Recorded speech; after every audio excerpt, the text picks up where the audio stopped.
To me, every time I hear someone say, I just got a license, I'm ready to be a realtor, all I hear is, I just got my period, I'm ready to be a mom. You know, if you want to get into anything, go start and be in that world. I'm here doing my job, but I'm going to learn. And experience that world before you commit to it. It's like, I hope people are paying attention to that line. What's next for the team? Well, I think ultimately it starts with your mindset. So why not do something different? How do you find that balance? Like, what gets you going for that balance?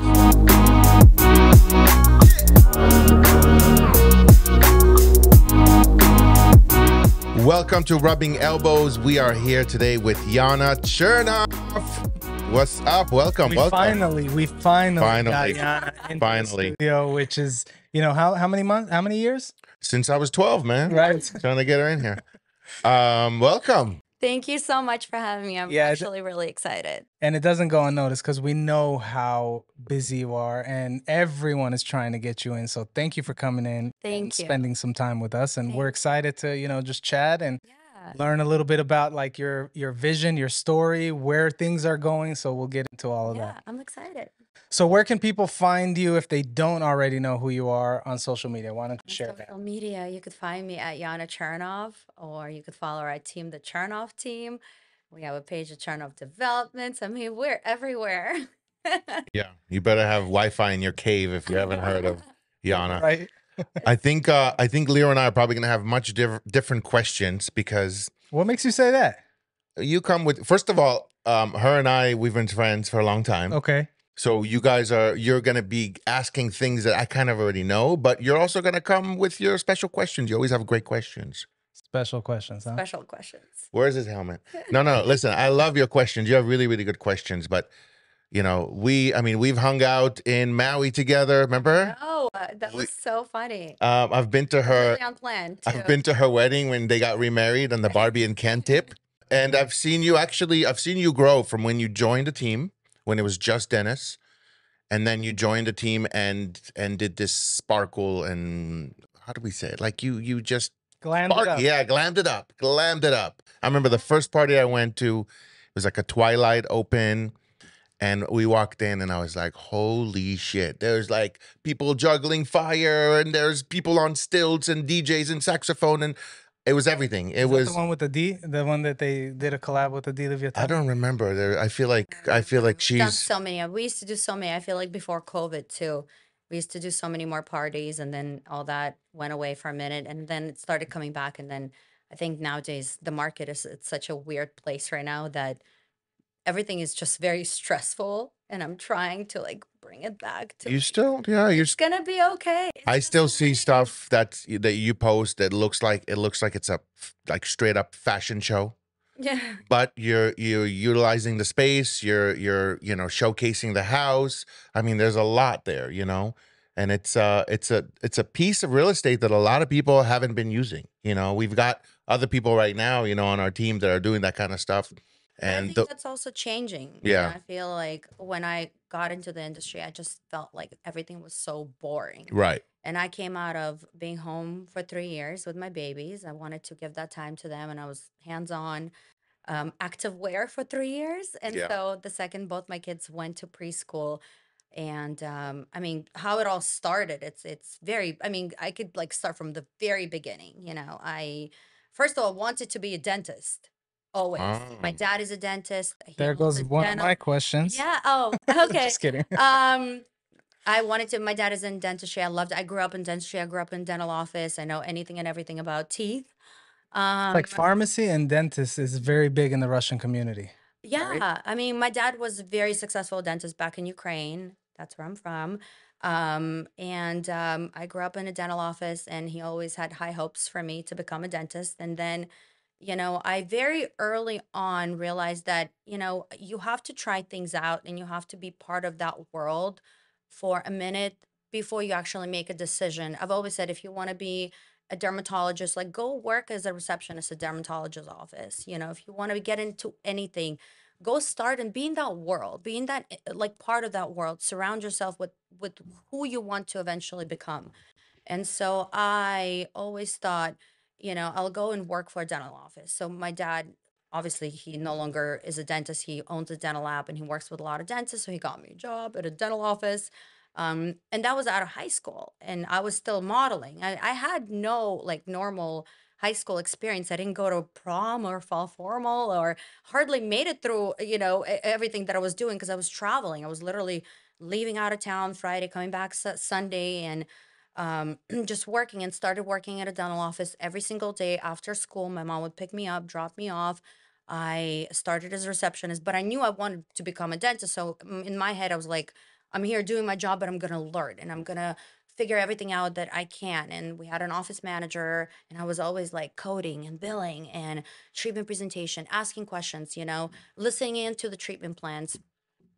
And became really good at it, and became really good at selling. But I very quickly realized I didn't want to be a dentist, um, very early. That's such a I valuable tip to like go experience that world before you commit to it. That's like I absolutely. hope people are paying attention to that line because that's such a valuable tip. I mean, even people in real estate, it's like they get their license coming out of being an actor or an actress or a musician or whatever it is that they did not succeed on at, Yeah. and they get their license and they get into this industry and they get so quickly burned out because they just didn't even know. They see what it is and they just think like you get your license, and I swear it's like I've always said this, and it's a really funny way of putting it, and I know I'm kind of jumping, but I've always said this funny phrase. I said, to me, every time I hear someone say, I just got a license, I'm ready to be a realtor, all I hear is I just got my period, I'm ready to be a mom. Oh, interesting. Like this is all I, because you just don't, you have no idea. Like you Right. are so not ready. Right. And so to me, realizing that I don't want to be a dentist very early on was like very, because I was going to go to school and I was going to do the all the steps to become that one day. And so, but then I was stuck around. I was like, maybe dental hygienist. And that ended after a hygienist was cleaning teeth of this older elderly woman, and she was like, "Oh, there's just something in your teeth. I'm trying to get it out." And she's like, "Oh, I got it. I think it's a sesame seed." And the woman is like, "Sesame seed? I think I had a bagel a week ago that had sesame seeds on it." And like God. that to me, I Oh was like, my "I do God. not want to be a dental hygienist. That's never gonna happen.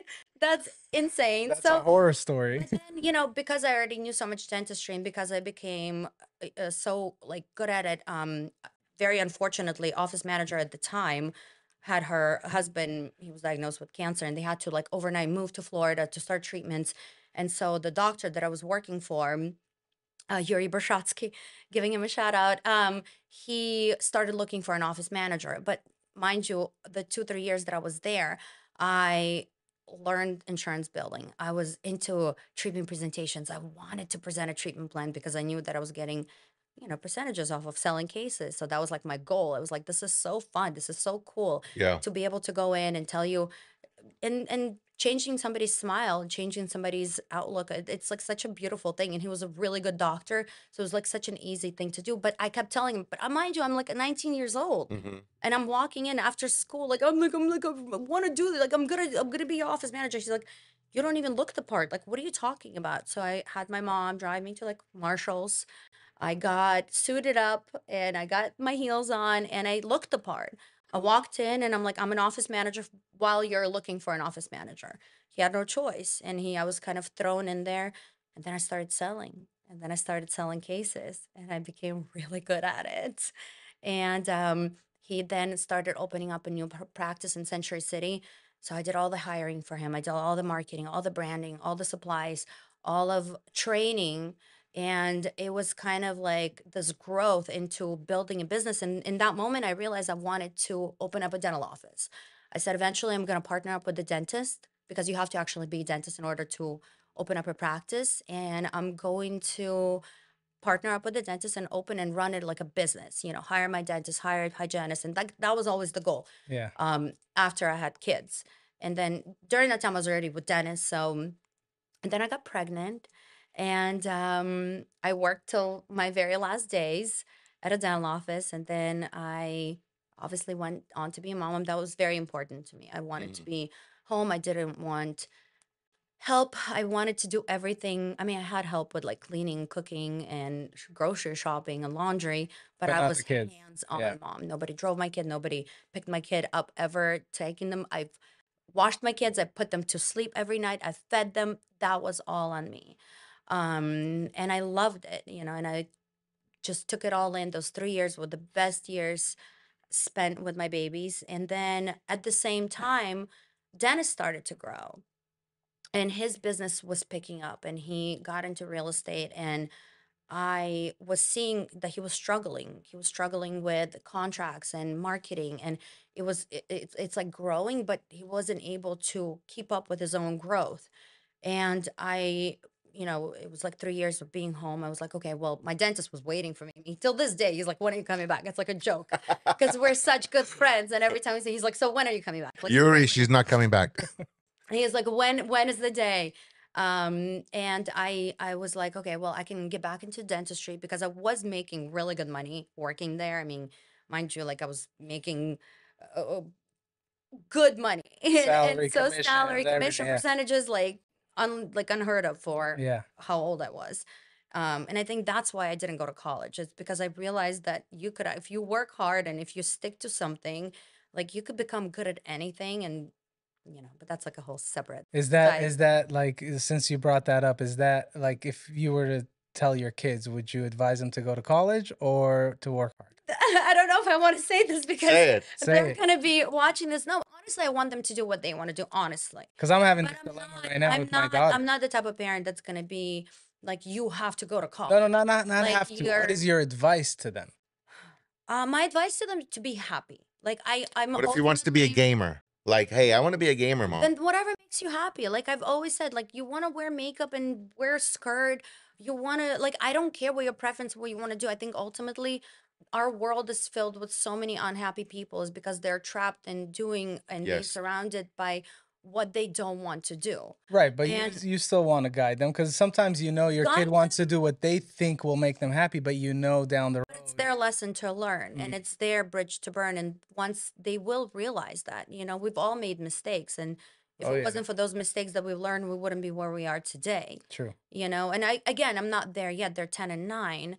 And they're right now, as far as they're concerned, they're going to NBA. They're Right. on it. I mean, Listen, it's a good conversation to have right now because a lot of people that are trapped in their parents' expectations, right. right? Yeah, for So sure. if the parents don't have expectations, the kids can be whatever they want to be. My Yeah. parents didn't really have an expectation for me. I need you to be this. I want you to be that.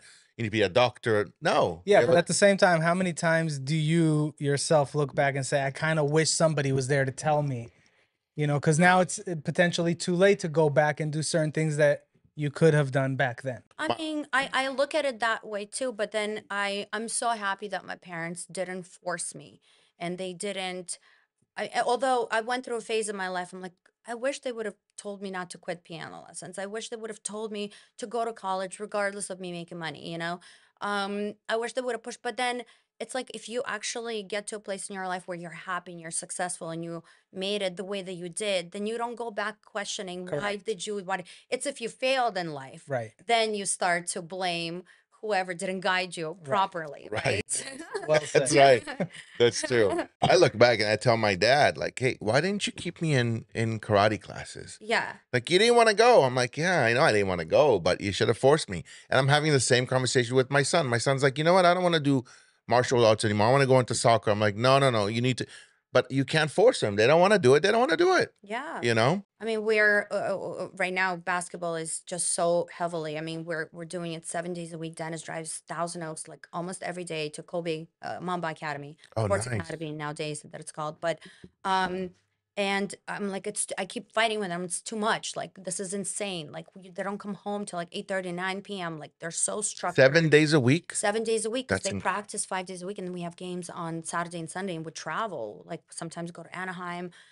There's a Vegas game coming up, so there's just a lot of they're on traveling team. They're really good, but it's because they're putting in the work. Right. And Dennis is getting them the best coaches, the best leagues, the best of everything. I mean, he's so on it. It's like I keep telling him, I'm like, you're trying to live your dreams, but Right. I fight with him. I'm like, it's too much. And then I've spoken to so many coaches at this point, and I said, I feel like we're doing, it's too much, Yeah, you they're know? And they're sacrificing. like, as long as they're not complaining, as long as they Yeah. still want to do it, and as long as they're coming home at like 9:30, and as long as you never have to push them to go to practice. Like, if I say we can't go to the practice, they're crying. Yeah. Like, Oh, it's like so the they love opposite. So it. they love it. So how can I take that away, Right, you of know? course. Yeah, I wouldn't worry about it. Yeah, As long yeah. as they're, as long as they're happy, let them be. Going back to college, for me, the most important thing is that, Dennis and I both came from nothing. Nobody of us give us anything. Nobody financially helped us. Nobody paved the way. Nobody opened any doors for us. We've done everything on our own. And, I think because of that, we are very humble, and we're very grateful and appreciative of our life, of people, of opportunities, and our surroundings. And I think that's the most important thing in life, is to not raise entitled kids, to not raise kids who are, just not kind, Yeah. and who are, I mean, I talk to my kids all the time. It's like, you have to remain humble. You have to be a good person at the end of the day. And they are. And it's like, right now, for now.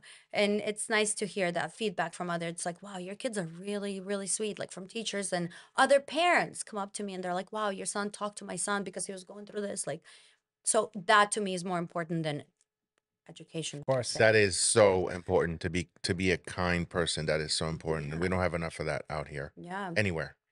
And the world that we're currently in is so scary, with drugs, with crime, with everything that's happening in our world. And I think, what can you do with your kids that will, redirect them from going the wrong path? And to me and Dennis, it's like, we need to make them into an athletes.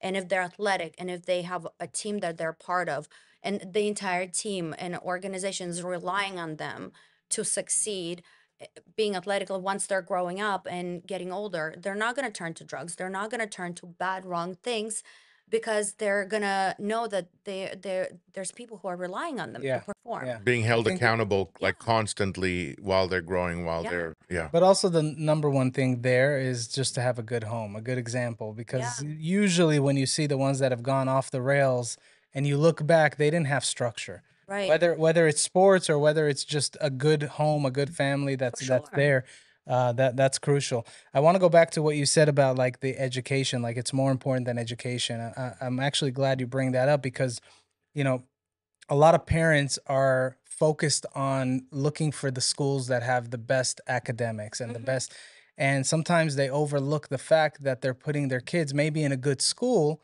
but the environment for that kid from a friendship level can really affect them, and especially at the age that your kids are in now, that those are the most crucial ages. We got to a point where we were in a good school with my younger daughter. We had to move her to a completely different school. And I got Yeah. to a point where I didn't care about the education Of anymore, course. where that used to be the number one For priority. sure. So it's important that you bring that up because a lot of people, overlook that. And sometimes it's too late to go back and fix the damage that's Yeah. caused. No, I couldn't agree more. I think, with everything that's happening in our world, with suicide, with crime, with hate, anger, Hmm. people are depressed, and this world is so corrupt, and it's so not what it used to be. And Right.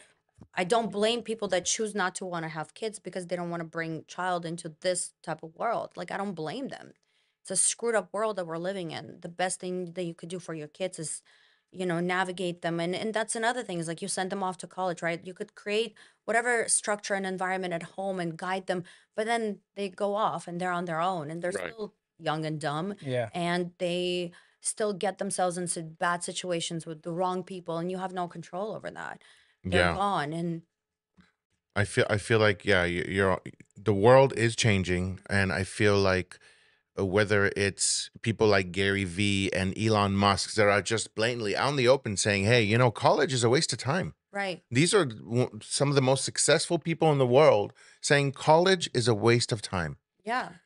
And that is slowly going to systemically start working with today, this generation, right? So I feel like we're going to fast forward 5 years, 10 years, college is not going to be the same thing as it is And it's today. very unfortunate. Like, It is it's unfortunate. so unfortunate, because I used to think like to go to college was a privilege. To go to college means you're educated. To go to college means, and then I have seen over the years so many examples of people coming out of college and taking on jobs that they could have gotten without Right. college. Yeah. And, Or debt, student debt, or insane. student debt. And, and I don't get it. I don't get it. I really don't. Unless you are so brilliant and talented and you're, like on a cusp of just being incredible, and you know that you're gifted and you're going to be this incredible research doctor, lawyer.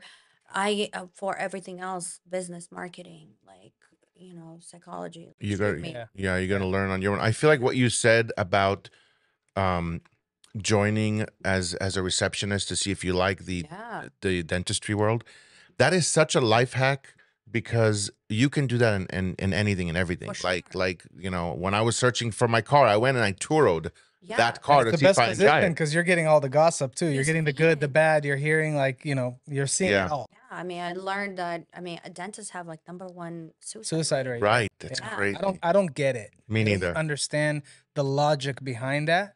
I wish somebody would explain it to Well, me. logic as to why Why? that's Yeah, why happening. it's in that industry. There's Well, so I'll tell many. you, Seeing a lot of blood. no, No. no, I'll tell you what it is that it's very hard labor. Is that's the only thing I It's can case relate it after to. case after case. It's dealing with people who are in pain, who are unhappy, and they cannot do anything, but they cannot afford treatment. And even if they can't afford the treatment, the process of going through each case is very painful. Like, imagine you're coming in and you're getting implants removed and you're in pain and you're agony. So you're constantly surround yourself with people who are in pain. And yes, of course, there are cases that are good and they're so happy and they come at the end. But a lot of times people are just especially now in our world that everyone is like trying to take advantage of everybody and trying to take advantage of the situation, get their money back. There's a lot of negativity that is in that industry, and plus you surround yourself with a negative energy. And that's Yeah. why I'm so big on energy, is that in everyone that is on our team, who I hire, who I bring on, who I surround myself with, my circle, my friends, I surround myself with people who are positive, who are upbeat, who are joyful about life, because I call those people leeches, who you surround yourself with, who drain your energy. And dentistry is like that. Yeah. It's very leech draining industry, and you work insane amount of hours, and you just don't you don't feel the sense of reward, I guess, as you would in other things that you would do. Interesting. And so I think they just fall I the mean, I get cracks. all that. But I think that there's professions that are 100 times worse, like that deal with pain and suffering and things like that. And it's weird that of all of them, dentistry does have the #1 suicide rate. I feel Well, like because it's therapists go into the therapy knowing what trained. they're getting themselves Yeah, into, yeah. right? Like, I know I'm going to be dealing with people who are, So is it you more like a know, but disappointment then thing when you I realize think what you're so. I doing? think Think I genuinely think so. Because imagine like the amount of years they have to put to college, the amount of And then you're sacrifices, looking, yeah. and then money, like, and you're coming out probably in expectation debt. from the And parents too. right. And then you're just like labor slaving away in this industry for people to just still not be happy. And there's just no reward. Yeah.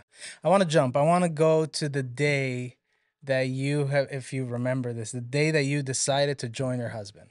So the day that I decided to join Dennis was, as I was looking touring preschools, I remember going into the office and I was mortified because I'm very structured, I'm very organized, I'm very detailed, and seeing what was happening. You walked into like a high And school classroom. I no, no, no, it wasn't that. It was just like everything was done on air. Nothing was Okay. in contracts. Nothing was on. Everything was word of mouth. Like, you would co-list with agents, decide on a percentage later. Marketing. I was like, who's calculating how much money you spend on that house in marketing, and how is that agent paying you if he's getting 50%? Like, how is he giving you? It was he needed people, he needed marketing, he needed branding, and I was like, and he was totally against it. Like, he's like, what are you gonna do? Like, you know dentistry. Like, what are you gonna do? He didn't believe in it, he didn't see it.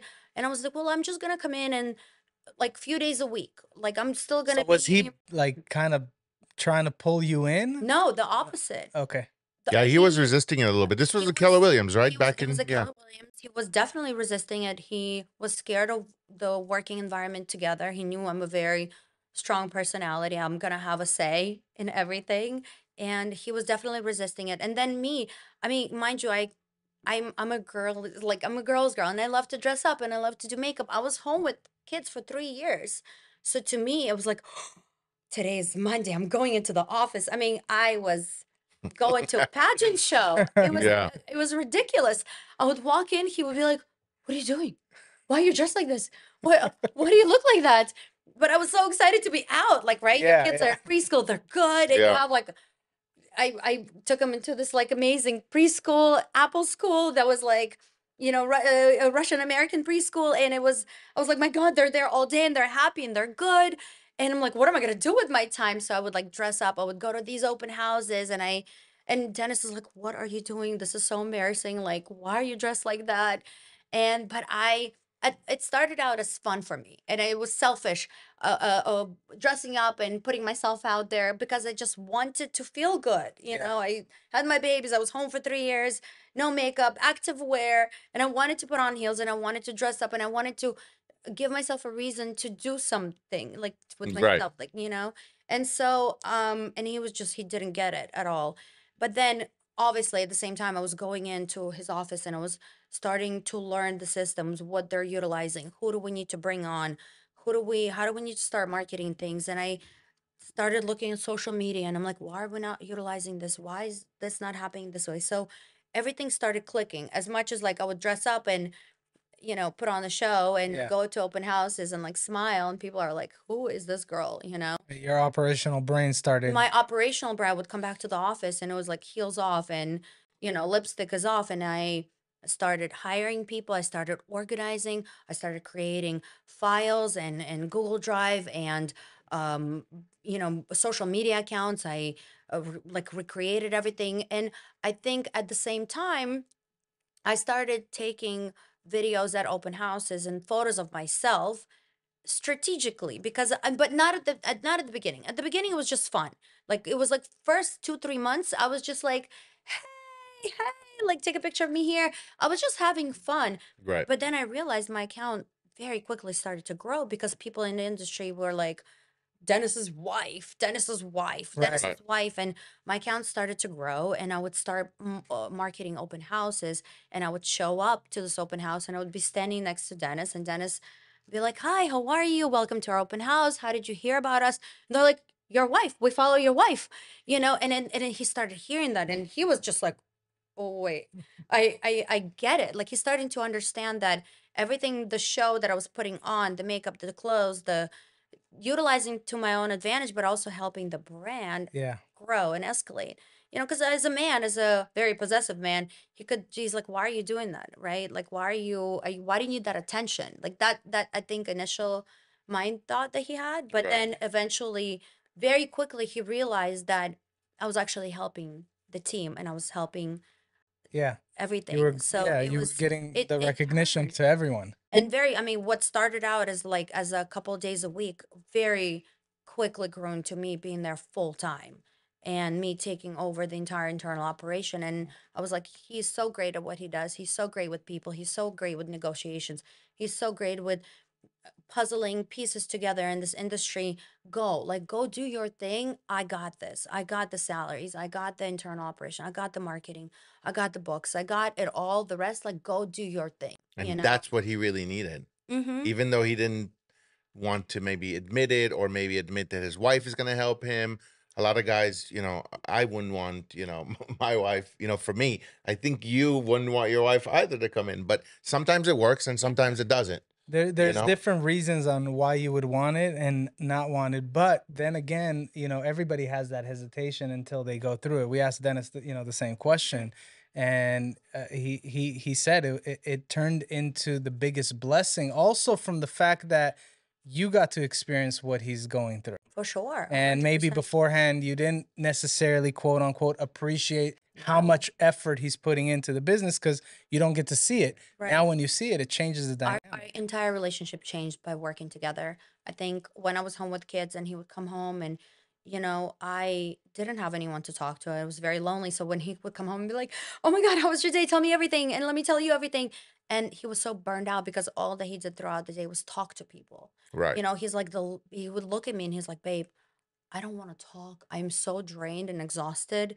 And, eventually that will catch up to you and that will affect your relationship because don't understand Right. what he's going through. You don't see it, you don't get it. So when I started working together, I knew every file, I knew every issue, I knew every escrow, I knew every appointment, I knew everything that he was going through. So when he was walking in, like huffing and puffing and throwing things in the office, it's like, oh, I know where he was and what deal that he's talking about, what he's going through. At least I had and Helen and people in the office be like, what happened? And they would tell me, and then we would come home together, and I had so much compassion for him, and I understood what he had gone through, and I would just be more nurturing and understanding to him, and I no longer needed him to tell me everything. I already knew. All right, you Like, convinced me, babe. You're starting next week. it's and my parents work together. They run their business together. They still hold hands, and there's It's just awesome. it's there's a beauty to that as well. Especially when it works, When because it it works. could go the opposite way. But you guys obviously are both very successful Yeah. because you have the talent and the skills and the passion for what you're doing. So let's talk a little bit about your side of the business, which is the social media and really growing the brand awareness. What kind of tips or hacks, I guess, can you give those that are struggling to do the same thing? They're trying to get the recognition, it's not working for them. What can you say? Well, I'll say this. I think that you have to look at your competition, first of all. You have to look at who you are competing against. And you have to look at it, what are they doing that you're not doing? Right? What does their social media account looks like that and what does yours look like? And I've always said this, you have to do whatever in your industry, whatever industry you're in, whether it's real estate, whether it doesn't matter. You have to look at what your competition is doing and you have to do everything else that they're doing, and then you have to do more. Mhm. And by that more, you have to identify what makes you different and what makes you unique and utilize that to your advantage. For myself, I hate to say it, but I did utilize my looks and my clothes and my love for fashion to my own advantage. Did I do it for attention? No. I strategically knew that by me wearing the skirt and putting on the heels and the makeup and doing the house walkthrough was going to get attention. Yeah. And of course, there's a fine line. You don't want to cross and become Yeah. slutty. You want to keep it classy. You kept it Keep it. classy for You sure. keep it classy, and that again, it was all done with the strategy. So you always have to identify, and consistency. It's a lot of work. In fact, I've always said this as an agent, like thank God I'm not an agent because So, but there's when you say look at your competition and figure out what they're doing that works, technically you didn't have any competition right. So in how that's you did when it. so I was like, okay, this is what everybody else is doing. And this is what we're doing, kind of like what they're doing. What can I do different? Mm, And I looked at real estate, I was like, my God, these gorgeous houses, these multi-million dollar valleys up and coming, there's new construction like left and right. We're listing majority of these homes, but every fucking video is the same. right, Every video is like another house. It's the same two three videographers that are shooting the valley, and it's the same thing over. And I was so bored looking at these videos after like a couple of months. I'm like, how can we spice it up? Like, what can we do different? right, Why? I told Dennis, I was like, well, can we bring in models into photos? And he's like, you can, but you can't utilize those photos on MLS. I was like, cool, but can we advertise a house with like models? Yeah, I guess. Cool. Why don't we try that? And I remember we hired like models to be in photos. If it was a living room, we had a photographer do a regular photos that he would normally do that he would post on MLS. And then we brought in like models and they were just like holding a book and like a little dining room table or, having a drink at the bar. And we took those photos and those photos like blew up. And same thing with videos. Of course, you need to have a video for the MLS that is like proper and it's a house tour, right. whatever you post it. But then I was like, social media is so diverse and you could do whatever the heck you want here. Right. So why not do something different?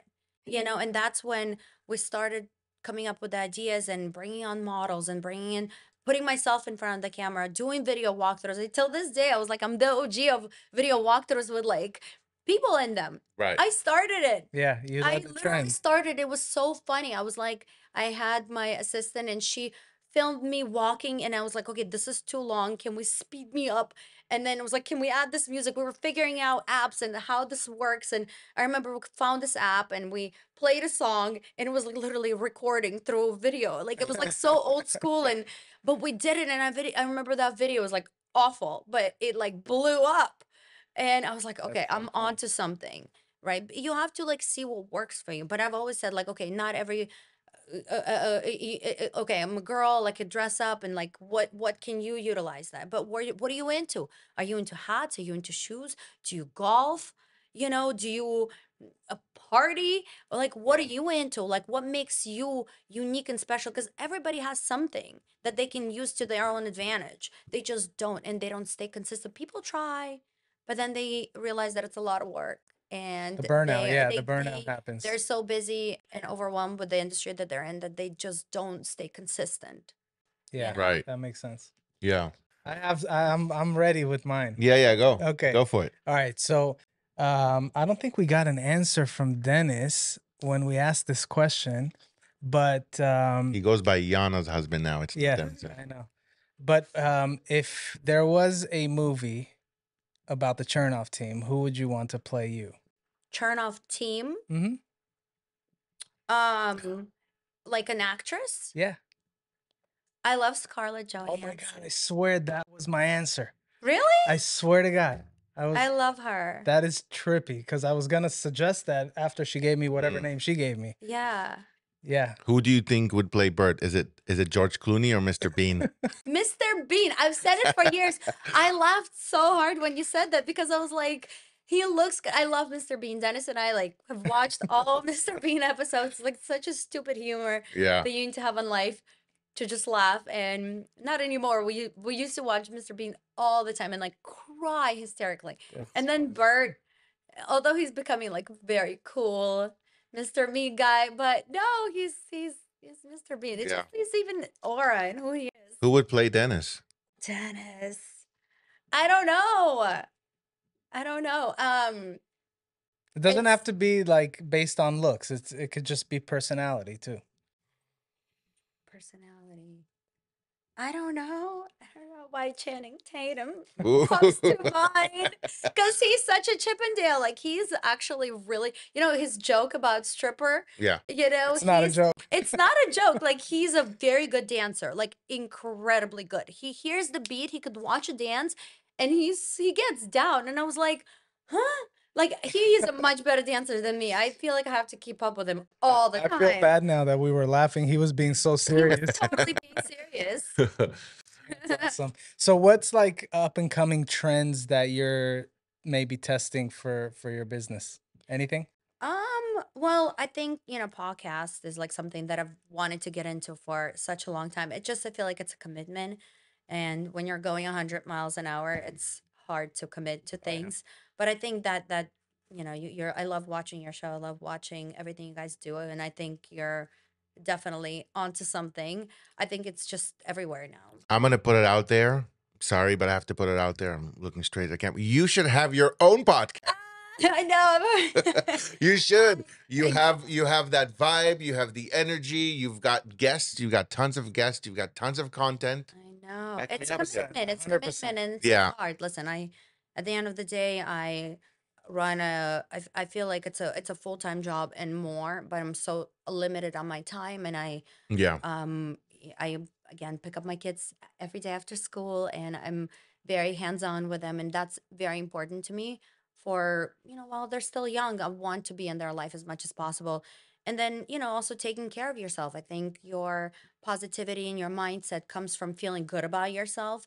Um, so you have to invest in yourself. You have to work out, you have to eat healthy, you have to take meditation, whatever it is that makes you feel good in your own body and be happy. So and then it's just that there's only so much time in a day and where we joined the agency. We're now managing partners. We host every other week, besides every week that we do a meeting with our agents.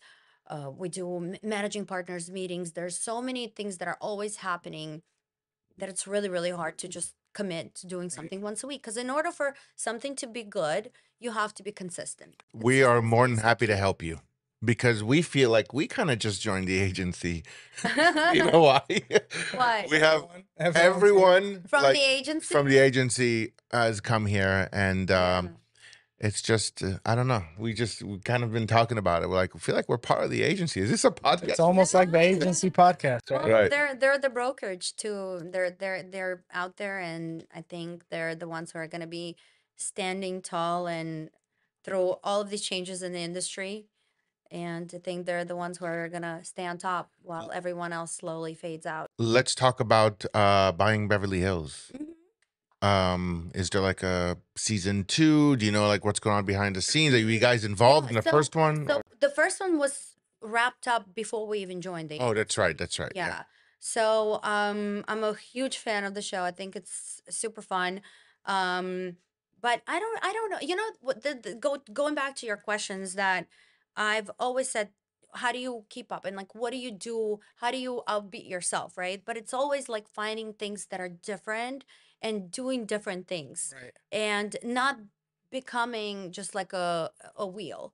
And you have to always find different things to do. So if the opportunity ever comes along, sure, I'll definitely be open to it, and depends on a schedule and depends on how time consuming that is. Right. I love doing different things that make me feel a little bit uncomfortable because I think that's where the growth That's comes where in you is grow. when you Yeah. do things that make you feel uncomfortable. That's when, you grow.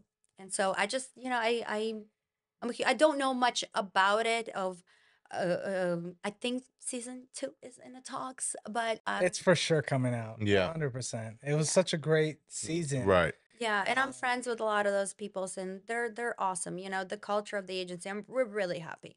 We're really, really happy, and I think we work kind of boutiques agency business. We share so many similar qualities and culture. And so joining the agency was just so easy. It's like you're okay, now I'm here and we're the same and Right. let's rock and roll together. Right. So I mean, you guys have killed it over the last decade or so, and so, but like, what's your goal? What's next for the team? honestly, right now, I focus on obviously the growth, but at the same time being happy and not being overwhelmed. I think where real estate is, it's all comes and goes in waves. Right now, we're in a downfall of a wave, and there's a lot of stress, there's a lot of pressure, there's a lot of everything that's happening all around. And my focus at this moment is to remain happy and positive for the people on our team because everyone is stressing, everyone is But going through. what do you really think? Like, is now a good time for somebody to get into real estate? I wouldn't recommend getting into real estate right now. I would get into real estate as an internal operation. If you're a new agent trying into getting into the industry, why get into it now when things are hard? Like, why didn't you get into it a year ago when Mhm. things were easier so that at least you don't have that going against you?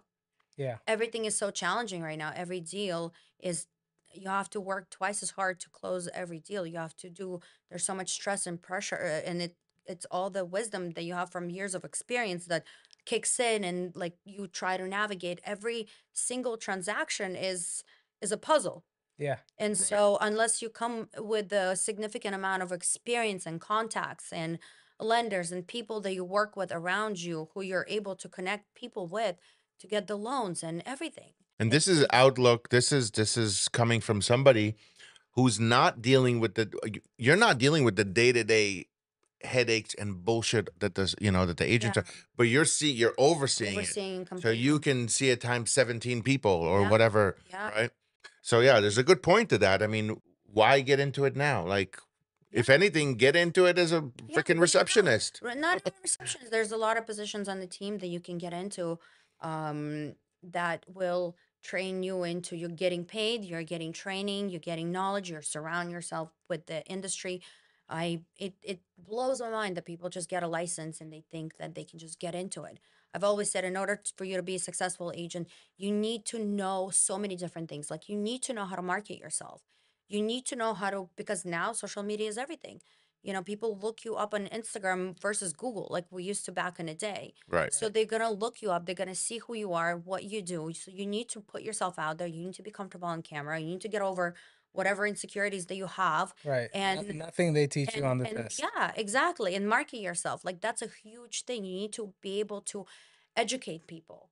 When you're talking to clients, they will go with you because you're smart and you know what you're talking about. But Yeah. educating somebody comes from experience, right? So you need to know what you're talking about, put yourself out there, but then you don't just talk, right? Like, you need to know what you're talking about, because that's when the client is going to look at you and say, okay, he knows what he's talking about. I'm going to go and call him. You need to know the transaction, because you're the middleman between the transaction coordinator and a client. So if you don't know the steps that it needs to take and the problems, how to navigate it and how to calm somebody down in the transaction world, how are you ever going to be able to communicate with your client? The interest rate, the mortgage, you need to be up to date with everything that's happening, figuring out what plans are available for people, how much they need to get down, and like everything, That is such a good point because people get licensed like, I can show houses. Yeah. This is easy. But even I see the stories. It's no Yeah, problem. but even showing a house, do you know how important it is knowing how to show a house, knowing what to talk about, what not to talk about, what to say, what not to say, sitting in inspection, sitting in appraisal. My God, like, every inspector that walks in, it's like you need to know what to say, what not to say. You need to come with your comps. You need to know the area. You need to sugar treat this person like they're, Right. because it's up to them, how Yeah. they're the inspect, or even appraisal. You need to appraise your house. And so, but even as little things as like meeting a videographer or photographer at the house, or a stager, for example, like what how our team stands out from the rest is that we train our agents to know what to say to a videographer, to know what to say to the videographer, to know which angles to take, which doors to close, things to put away in the house. Stagers, do you know how many times Dennis has walked into the house and restaged the entire house? Because years of experience. Yeah, he knows He what people walks are in, he looking for. knows, Yeah. he sees it. He Right. works with stagers who are understanding of that, and understanding of his, or for example, how many listings he's taken over, from other agents. Right. And the first thing he's done was restage the entire house. Right. To some, it would seem like a headache and like such a huge thing to do, but all of those things you need to know. So when you just get your license and you think you're ready, it blows my mind. It's like you're set up to fail. Yeah, exactly. It's Well, crazy. the percentage of people who are licensed in California, I think only less than 20% are actually selling. And I think less than 15% are actually making like okay living. The 80/20 rule. But Yeah. yeah, it's a good point. A lot of people are going to get licensed. They don't teach you anything about real life and real estate. They don't teach you anything about interest rates. They don't teach you any of that. They teach you really the bare minimum, and even the stuff that you're learning on the test. You heard it here first. Most of it you're not even using. You're not even using on your day-to-day transactions. Most of it, no, Majority of it. you don't use any of it because there is they're adding rules to the law, right? And the rules that, like, different institutions put on, like, the forms from car and all that stuff. Those are things that are not technically part of the law. They're just rules that they are making us do. So Yeah. it's very conflicting. That's why a lot of people that are experienced in real estate have a hard time passing the test. Right. That's right. That's very true. I want to talk about how you balance being a mom, being this, boss lady, and being able to have your fun, your leisure, your social. For example, I saw you were with your grandma in Vegas, right? She turned how old? 84. 84. So you were with your grandma in Vegas. That's amazing. Yeah. Being able to do that, being able to get back into the office and right back into it, Yeah. being able to make sure you're picking up your kids, all how do you find that balance? Like, what gets you going for that Yeah. balance? Well, I think ultimately it starts with your mindset, period. You have to be positive, and you have to be happy and you have to be structured. And a lot of us, we all go through things in life where we feel depressed, we feel unmotivated, we wake up and it's like, oh, I have to go do that. And so I think the trick is to, whenever you have that experience, go into the office late, but then work on yourself. Like, do something for yourself to get yourself out of that zone. The problem with people, I think, in general, is that when they stay in that zone, when they get into that zone, they stay in that zone and they don't do anything about it. They go on with their life, they go on with their days without treating whatever your mind, Right. that you have. And I think what I'm good at is identifying when I'm in that phase, and I will literally lock myself in a closet and I will turn on everybody. I mean, it's like when you get to a certain place in life where I feel like I'm getting, you have to give back, right? And you have to want to motivate people and help people. And I get on the phone and I go Tony Robbins. I love the Cardone family. I love Gary. I mean, I do it all, and I pick and choose certain people that kick my ass, in a sense of like, step out of it. And Yeah. sometimes it could be 2, 3, 4 hours of me sitting on the floor and like almost allowing someone in to remotivate me and give me the purpose and get myself out of that zone. And the second I feel like, okay, I'm out of it, I'm here, let's go. I get out and I am good. I think it all starts with your mindset. And then when you have the energy and the positivity and the drive to do whatever it is that you want to do, you then create a structure. You create a schedule. My entire life, my entire everything is a checklist. I have a checklist at the office. I have a checklist at the gym. I have a checklist what I'm eating. I have a checklist of how much water I'm drinking. I have a checklist what my kids are doing, when they're doing it, my calendar, right? Like, it's all about structure and holding yourself accountable to the things that you set yourself to accomplish, to complete. Yes. Yeah. We got it. And so I think that's the trick, is that I hold myself accountable. I have X amount of exercises that I need to do a week. And even if I don't do them all, I still feel like I'm ahead of the game because I'm completing so much of it. Right. At the office, I get in and we have an incredible team. We have an incredible internal operation who all have a checklist, who all have things that they need to accomplish. And there's a person holding each other, they're all holding each other accountable for things they need to get done. And, and same thing with Dennis. We make sure to take, and I've always said this. Another thing is that if I go to sleep and there's something that's bothering me that I haven't done, for example, my grandma, right? I knew that she's been wanting to go to Vegas, and during COVID, all of that died out. Like, we didn't even think any of us are going to go to Vegas. So I think conversation her and I had during COVID, she's like, wow, I'm so happy that we went in 2018, that we went, because that was probably our last time, right? So ever since things came back and masks are off, my goal was to take grandma to Vegas, but life gets in the way and you Right. get so busy. And we've been out of masks and Vegas has been open for a few years, but every day I'm like, I really want to do this for her. Like, I really want to do it. And it's bothering me. It's bothering me. And then one day I'm like, you know what? I'm gonna do it. I'm gonna do it because I don't want to have to think about doing it. If I think about it more than I should be, that means I need to do it. I need to get it done. Yeah. If you're sitting at home and you're not feeling good and you're feeling tired, like, go work out, go do it. Right. Right. It's hard to commit. But you know what? I'm gonna put myself on the spot right now. Who are you taking to Vegas? Next year, I am going to take Yana's grandma to Vegas.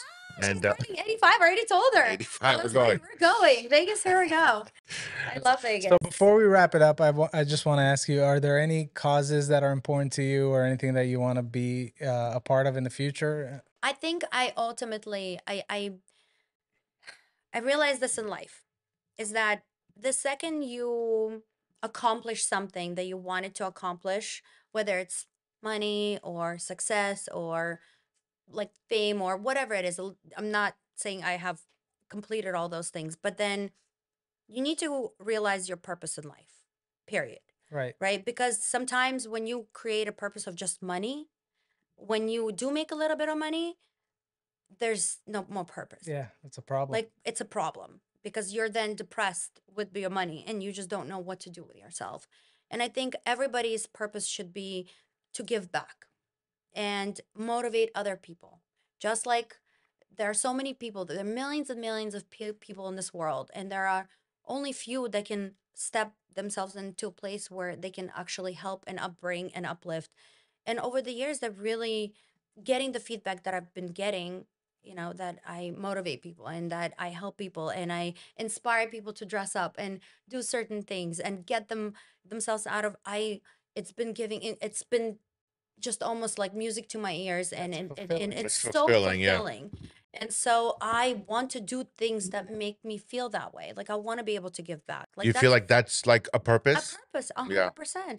But it's a selfish purpose in a way, because it's a purpose that you're helping others, but at the same time it's making you feel But good. at least, I don't know. I don't agree with that. I feel like if you're going to have any purpose, if you're already uplifting others and you're doing other good to the world and you're sprinkling goodness, like that can't be used as a selfish thing. That's got to be But it used makes as, you feel good, yeah, right? good. You should feel It good. makes you, and that's what I'm saying, is that It's a give and take. You it's a give can't and do it if you take. don't feel good. It's a Yeah. positive selfish. It's it's she's doing it because how it makes her feel. At the But same at the time, same time, you're helping she's giving others. Like back. that's freaking awesome. It's like doing what you love Yeah. and then Yeah.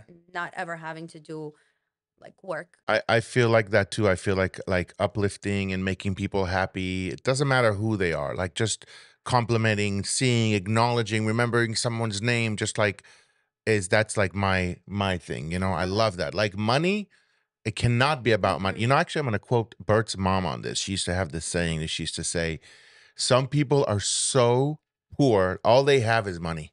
Yeah, You know? Because 100%. there's people with millions and millions, they don't have a I purpose and they don't know, have and I that know joy. many, many people who have millions and millions of dollars, and they're the most miserable people in life, Right.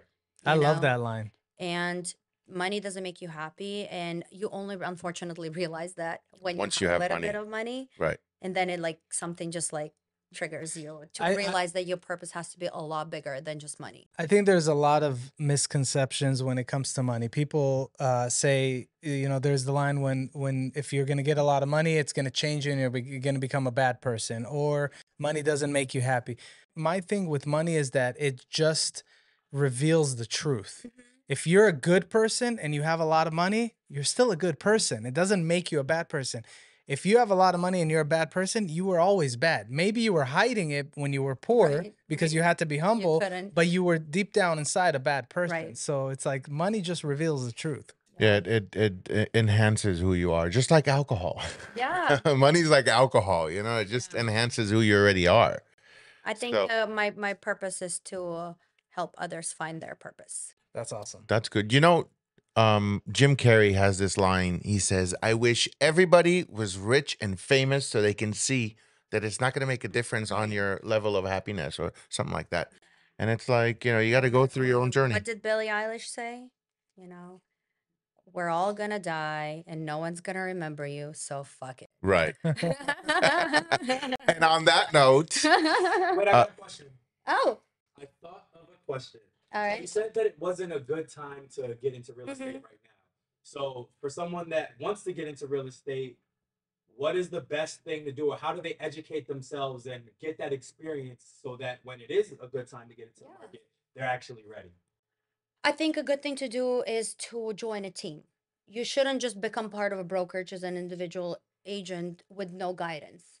I think joining a team or finding an agent who is successful, who is looking for an assistant or a runner or somebody who is gonna marketing, whatever it is, you need to work for a one individual agent or become part of the team. And that you should not be becoming just a regular agent, a part of the brokerage, because brokerage is unfortunate. It's like having too many kids. When you're a large brokerage and you have so many agents under you, they cannot give the individual attention and knowledge and guidance and everything to just all of them. It's impossible. They're so spread thin. So, and you really need that boutique, small, one-on-one guidance and knowledge and experience. And so that would be And how I I'll would go add about that. just one small thing to that, and it's mindset. You have to be in the correct mindset. You have to understand that if you are getting into real estate now, it's the hardest time to get into real estate, and that's okay. There's people that have become, the giants of today.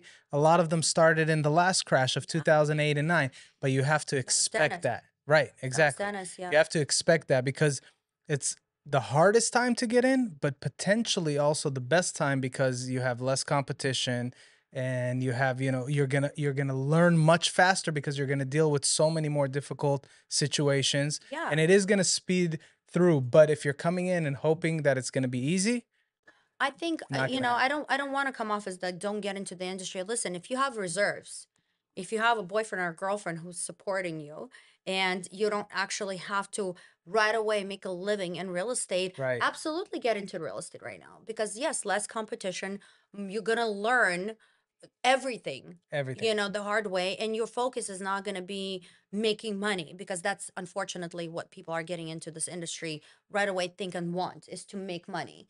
And I think that if that is not the priority because you are comfortable and you have reserves or other income that's coming in, but I'm not saying get another job and get into real estate because that's another huge thing is that all eggs in. Yeah, You you have got to to be be in. all in Yeah. 100%. You cannot have another job and then be a real estate Yeah. agent. But joining a team is, I think it's probably the best takeaway here because you get the guidance. You're not walking in just how, what do I do? You getting Yeah. that guidance, you're getting contacts, you're getting leads, you're part of open houses, you're a part of, marketing strategies. And join a team that kind of fits with the way you want to do business because there's different teams out there. There's no right or wrong. There's just different styles, right? And you want to make sure you're not joining a team that is the complete opposite of how you want to operate. Dennis does it best. He says, and if you did join the brokerage as a new agent, then you have, for example, you worked really, really hard and you got a listing. Don't take that listing on yourself. Don't be greedy. Bring someone on who is experienced and well known in the industry as a co-listing agent with you. Then you're all of a sudden helping yourself learn more, and that other agent that you just brought on is invested in you because you just brought him on the deal. Listen, they'll take another listing, but in return they're going to teach you and guide you and maybe give you another opportunity right back. So Yeah. a lot of people just the greed is what kills them. It's true. Yeah. So before we end, because I did say it last time before we end, but one piece of gossip on Dennis, and we won't tell him, we promise. Gossip? Yeah. Gossip. Something that nobody, people will be shocked. I mean, listen, I don't know. I stumped you, huh? I don't, yeah, I don't. You kind of gave me gossip before we turned on the cameras. Wait, tell me, remind me. We talked about, you remember when Dennis said he wants to be a stripper? Oh, stripper. No, but that's No. She said he actually strips for me. That's what she said. Gossip on Dennis. I don't know. There's no gossip. It's just, he has this insane personality. And it's like, I think what people don't realize is that he's crazy. He's completely insane. And I think Let's make sure we take this out of context. his mindset is that nothing is ever good enough. Nothing. And I always say this. I was like, my God, I must be that So of the perfect two that you chose me and you're committed to me. But it's so like is nothing. he the perfectionist out of the two of you? He's not so much as a perfect. It's just I don't think there's ever like if you ask him, what's your favorite restaurant? He doesn't have one. He won't there's not a single restaurant that he loved. Like nothing's ever good enough. But it's also it's good and bad. It's expectations because nobody that works with him for him is ever good enough because he has such high standards because he's such a workaholic and crazy person is that nobody but also that helps people around him because he is constantly pushing them. He's very open about it. He's like, you want to be an agent, but you leave the office at 5 p.m. Like, that's not going to happen. You're never going to become an agent. He's very tough like that. But it's also the reason why he's so successful, I think, because he's just, constantly pushing and pushing and pushing for more. But he's crazy. Nothing's ever good enough. He's crazy. That's a takeaway. Yeah. Nothing's ever good enough. All right. Okay. Awesome. Well, on that note, we'll wrap it up. On that note, thank you so much for joining us. Thank you so much for sharing your story, your journey, all these insights. That was a lot of fun. It was good stuff. This was so much fun. Should definitely do it. You got it. Let's do it again. Let's do it again. I think we have a new show in the making. Yeah, in the making. Fun. Thank you guys so much. Fade to black.